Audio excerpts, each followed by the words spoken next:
So I want to talk about the sacred account. First off, what is the sacred account? The sacred account, and this is my philosophy, it's not so much what it is, it's what it does, right? So I'll tell you what it is, but I want to explain to you first what it does.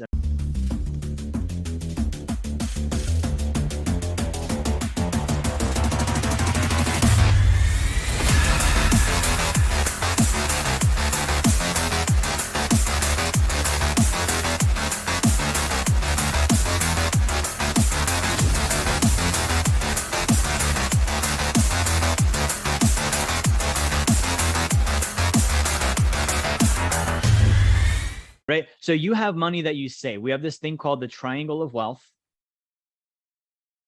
Okay, the triangle of wealth.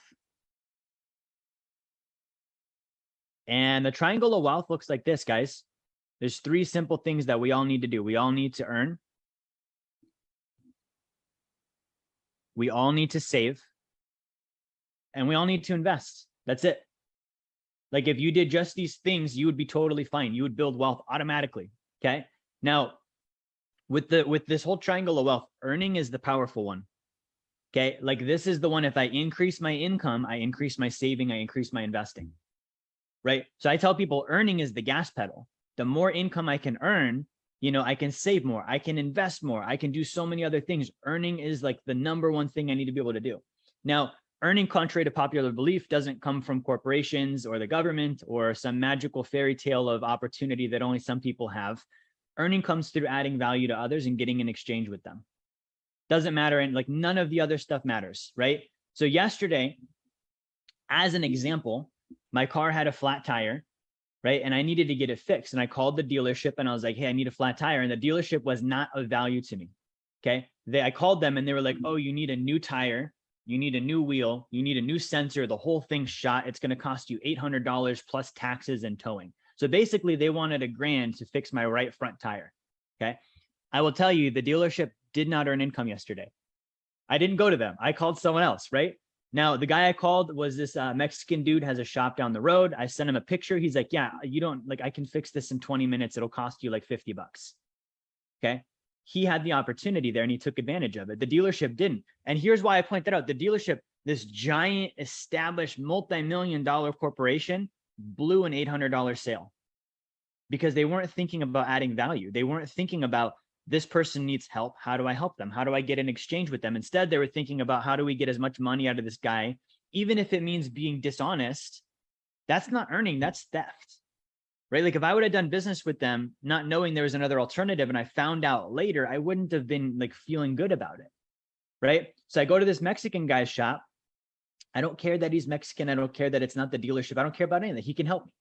He can help me. I have money. I have a problem. He has a solution. And so I solved the problem with them. And so he earned income yesterday.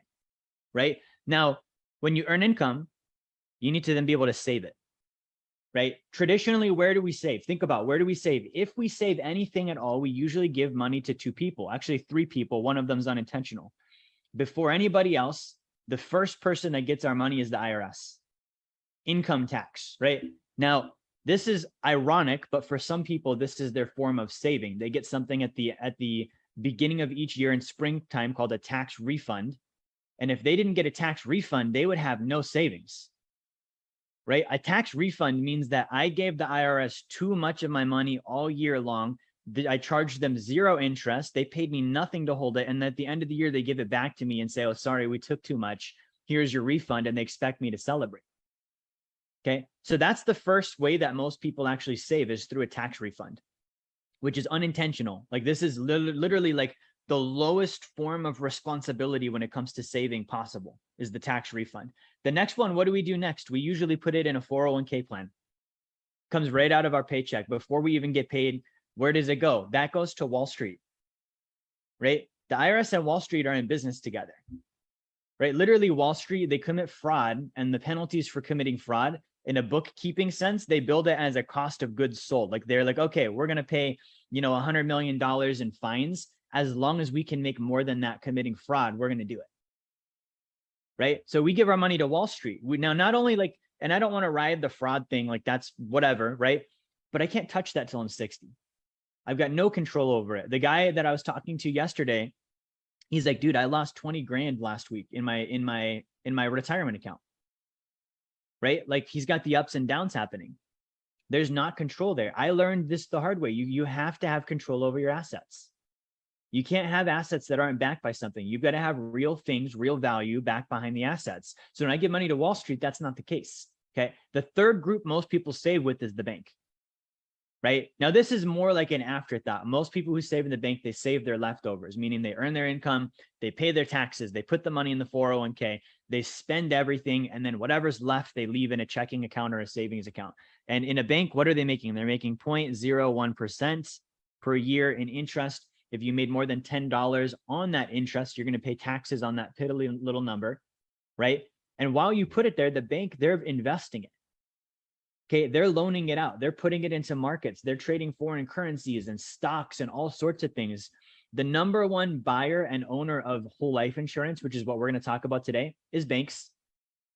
Bank of America has over $22 billion in life insurance cash value. The largest banks in the US, when you take their balance sheets and you look at them as a total, there's over $200 billion in the whole life insurance cash value.